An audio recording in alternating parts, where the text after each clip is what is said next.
Boker Tov and welcome.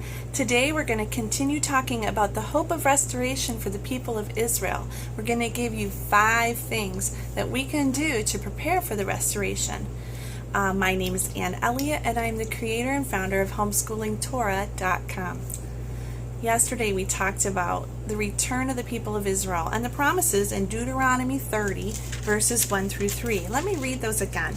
It says, "When all of these blessings and curses I have set before you come upon you, and you take them to heart wherever Jehovah your God disperses you among the nations, and when you and your children return to Jehovah your God and obey him with all your heart and with all your soul, according to everything I command you today, then Jehovah your God will restore your fortunes and have compassion on you and gather you again from all the nations where he scattered you."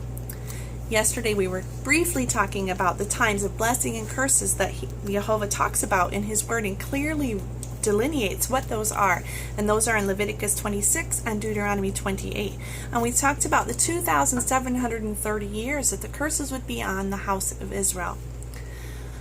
We also saw that those came to a conclusion somewhere between 1990 and 2008, depending on when you figure that the year that the Assyrians took the Israelites off. 2008 was just 8 years ago.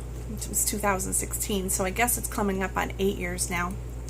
And I was wondering, what are the things that we should do now that we think that the restoration might be over? You know, I was thinking about this because in the book of Nehemiah, we read of a man who was a cupbearer in the palace of the king and the king of Persia, and he knew what the prophets had said, and he knew that the people of Judah were supposed to be restored to the land after their dispersion, and he thought to himself, you know what? The prophecies have come true. The time has elapsed. What can I do? And so I think of these passages here about the house of Israel in 2,730 years, and I think to myself, what can I do to help others see that the time of blessing and curse, especially curse, is over? So I thought of a few things. First of all, I want to take you to verse 1. It says, "When all the blessings and curses come upon you and you take them to heart." That's where we are right now, right? We talked about that yesterday. Now verse 2. "When you and your children return to Jehovah your God and obey him with all your heart and with all your soul, according to everything I command you." If you flip back over to the passage I read yesterday in Ezekiel 4, when he promises that they would be 390 days, or 300 a day is a year in prophecy, so 390 years that they would bear their sin, he tells Ezekiel that he's going to scatter the people of Israel into the nations.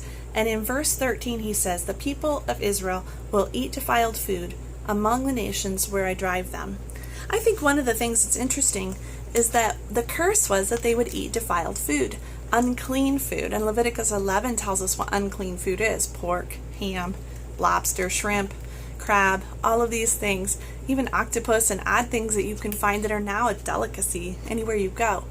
But for the people of Israel, their consciences should be starting to wake up. Now this time period of being cursed is over, and you should start to see people going,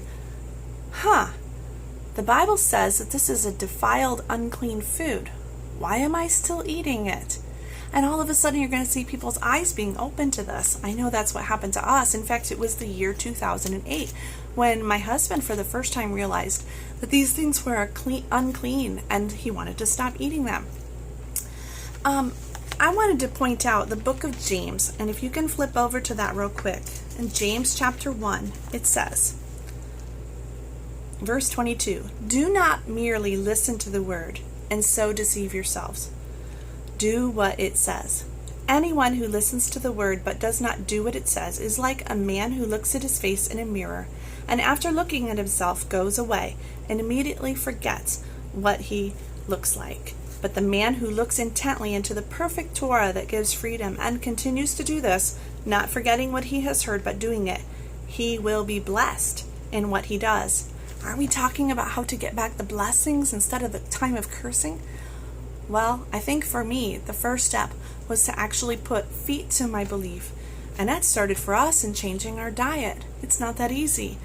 all kinds of ingredients in our food have pork in them. For instance, a few years back, I didn't know that gelatin was made out of pork, and I ate all kinds of things with gelatin in them. Marshmallow treats, for one thing, they have gelatin in them. Lucky Charms cereal, that had gelatin in them.